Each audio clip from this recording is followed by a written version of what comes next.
जो भी महायुति के नेतागण लोगों ने मेरे ऊपर विश्वास दिखाया है, वो लोगों का विश्वास मैं खराब होने नहीं दूंगा। यहाँ के समस्याओं को मैं खुद अपने आंखों से देखा और मैं लोगों के बीच में मैं खुद रहता हूँ। जैसे कि यहाँ पे मैं देखते आ रहा हूँ 20 साल से कि यहाँ पे जल भराव का विषय है, वाकन पड़ा हुआ, चाहे वसई फाटा हुआ, चाहे नवजीवन रोड हुआ, हर साल देखता हूँ मैं पानी भरा होता है। मैं लोगों के लिए बहुत कुछ करना चाहता हूँ। यहाँ पे बहुत सारी समस्या है, तो 19 नंबर प्रभाग एकदम क्लीन करना चाहता हूँ। महिला लोगों के लिए स्वास्थ्य की बात है, डिलीवरी का किसी आजू बाजू में यहाँ पे हॉस्पिटल की सुविधाएं नहीं है, बच्चे लोगों को खेलने के लिए ग्राउंड नहीं है, चाहे ऐसे बहुत सारे विषय है, गटार का विषय है, रोड का विषय है। 19 नंबर प्रभाग को मैं नीट एंड क्लीन बनाऊँ। योजना चालू किया था लाड़की बहन योजना, वो लाड़की बहन योजना के माध्यम से यहाँ पे हर प्रभाग में महिला लोगों ने, लाड़की बहन ने ये योजना का लाभ उठाया है। नमस्कार साथियों, मैं संजय मिश्रा, आप हमारे साथ जुड़े मेट्रो सिटी समाचार पर। चुनावी समर में कूदे हुए सभी प्रत्याशियों से हम आपको लगातार रूबरू करा रहे हैं।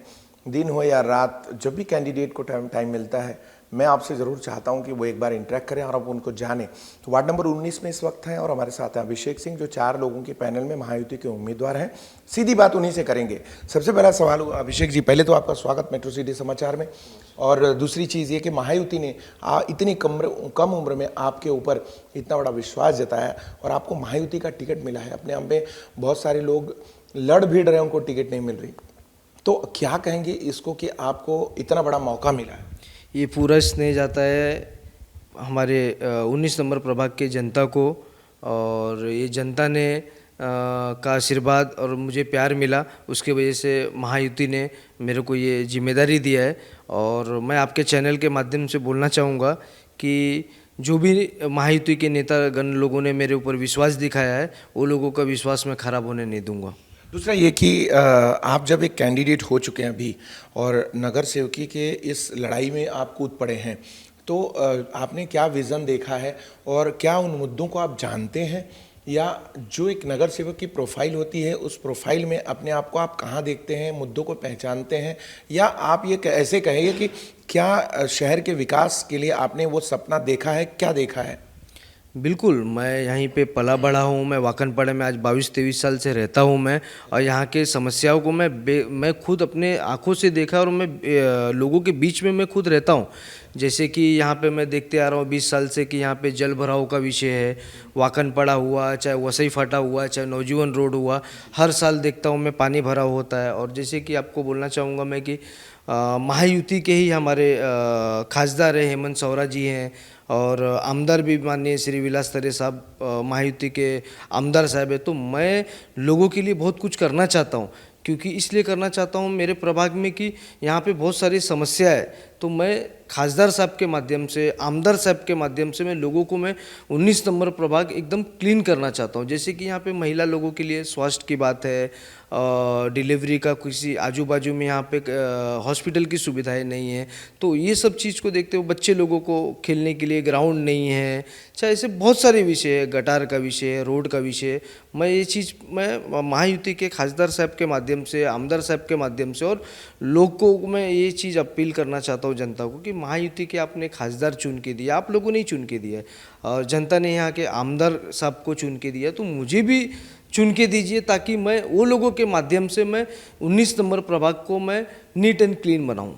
अच्छा, चलिए एक चीज़ और जानते हैं। इस बार जो पहले चुनाव होता था, उस चुनाव में गिने चुने बड़े बड़े लोग आते थे, तो ऐसा लगता था कि बड़ी पार्टी के बड़े बड़े लोग हैं, मतलब उम्र में भी बड़े, अनुभव में भी बड़े। इस बार पार्टियों ने देखा है कि बहुत सारे कैंडिडेट को टिकट दिया है जो नए चेहरे हैं, युवा हैं। तो आपको क्या लगता है कि पार्टी का जो ये डिसीज़न है, या कह लीजिए कि देश या राष्ट्र या प्रदेश या इस लेवल पे भी, कॉरपोरेशन लेवल पे भी जो कैंडिडेट्स दिए गए हैं उसमें मैक्सिमम युवा ही हैं, तो इस बदलाव को किस तरीके से देखते हैं? मैं आपको बोलना चाहूँगा कि मुझे चुनाव लड़ने का कोई शौक़ नहीं था, और रही बात कि नए का, तो मैं नया इसलिए मैं अपने आप को खुद नहीं बोल सकता हूँ कि मैं लोगों के बीच में हमेशा मैं रहता हूँ, चाहे कोरोना काल रहे, चाहे कोई भी चीज़ रहे। आज तक मेरे पास कोई भी लोग आया रहा होगा, मैं सादा कार्यकर्ता भी हूँ, मैं पहले था मैं, तो भी मेरे पास कोई भी व्यक्ति आता था कि मेरा ये विषय है, मेरा ये काम है, मैं कभी भी मैं निराश करके मैं किसी को भेजा नहीं हूँ। मैं लोगों के बीच में रहता हूँ और आगे भी मैं लोगों के बीच में रहूँगा। अच्छा, तो अब आप ये बताइए कि ठीक है, आपके वार्ड में अब इस बार निर्दलीय यानी अपक्ष और बहुजन विकास अघाड़ी, कांग्रेस, वंचित अघाड़ी, आज़ाद समाज पार्टी और आपकी महायुति, ऐसे बड़े सारे पार्टियों के धुरंधर उम्मीदवार यहाँ पे हैं। तो आपको क्या विश्वास है, आपको लोग क्यों चुनेंगे? अगर आपको ऐसा लग रहा है कि हमको चुने लोग, तो क्यों चुनेंगे, क्या कारण होना चाहिए? हमारे महाराष्ट्र के लोकप्रिय नेते महाराष्ट्र के उप मुख्यमंत्री एकनाथ शिंदे साहब जब इसके पहले मुख्यमंत्री थे, तो मुख्यमंत्री के काल में जो उन्होंने एक योजना चालू किया था, लाड़की बहन योजना, वो लाड़की बहन योजना के माध्यम से यहाँ पे हर प्रभाग में महिला लोगों ने, लाड़की बहन ने ये योजना का लाभ उठाया है। और दूसरा विषय मैं बोलता हूँ कि लोगों के बीच में कोई भी विषय रहे, कोई भी समस्या रहे, मैं लोगों के बीच में रहता हूं। और मैं आज 4 दिन से मैं कैंपेनिंग में हूं। मैं तो आपके चैनल के माध्यम से बोलना चाहूँगा, जिस तरीके से मुझे भरपूर लोगों का प्यार और आशीर्वाद मिल रहा है, उस प्यार और आशीर्वाद को देखते हुए मेरा हौसला और बढ़ते जा रहा है और मुझे थकान नहीं हो रहा, मेरा थकान ऑटोमेटिक ख़त्म हो रहा है लोगों का प्यार देख के। तो इस समर्थन को आप क्या समझते हैं कि जो पार्टियां, अन्य पार्टियां हैं कंपटीशन में, वो कहाँ हैं और आप कहाँ हैं? कुछ ऐसा आपको अंदाजा हो रहा है? मुझे तो ऐसा लगता है कि महायुति के जो भी कैंडिडेट है, हम चारों जन कैंडिडेट, हमारे आगे पीछे कोई नहीं है। चुनाव के इस समर में हम लगातार मतदाताओं से उनके उम्मीदवारों को रूबरू करा रहे हैं और इसी क्रम में आज हमारे साथ अभिषेक सिंह हैं। वार्ड नंबर 19 के 4 लोगों के पैनल में एक ये भी उम्मीदवार हैं जो उम्मीदों के साथ जनता के बीच जा रहे हैं और वादों के साथ और संभावनाओं के साथ और अपने वादों के साथ उनको आपके साथ इंटरैक्ट कराने का मौका हमें मिला है। तो चलिए सीधी बात करते हैं उनसे कि उनके वादों के पिटारे में क्या है और आने वाले समय में वसई विरार शहर को डेवलप करने के लिए उनके पास क्या प्लान है। अगर जनता उनको चुनती है या फिर जनता का विश्वास जीत पाते हैं तो निश्चित तौर पे वो क्या लेकर आएंगे, उनसे हम सवाल करते हैं। अभिषेक जी, सबसे पहला सवाल ये है कि यहाँ जो चुनाव चल रहे हैं, उन चुनाव में लोगों का मुद्दा ये रहता है कि उनके शहर का विकास, उनके वार्ड का विकास करे वो बंदा और उनकी तकलीफ़ों को जानने वाला हो। तो आप इन सब पैरामीटर्स पे कहाँ तक खरे उतरते हैं और आप अपना एजेंडा लेकर, क्या क्या एजेंडा लेकर लोगों के बीच में जा रहे हैं? ज़रा लोगों से बात कीजिए। नमस्कार। जैसे कि आपने जो क्वेश्चन पूछा है, मैं यहाँ पे एक 22 साल से मैं खुद यहाँ पे लोगों के मतलब यहीं पे पला बड़ा हूँ। अच्छा। मैं खुद वाकनपाड़ा में रहता हूँ मैं।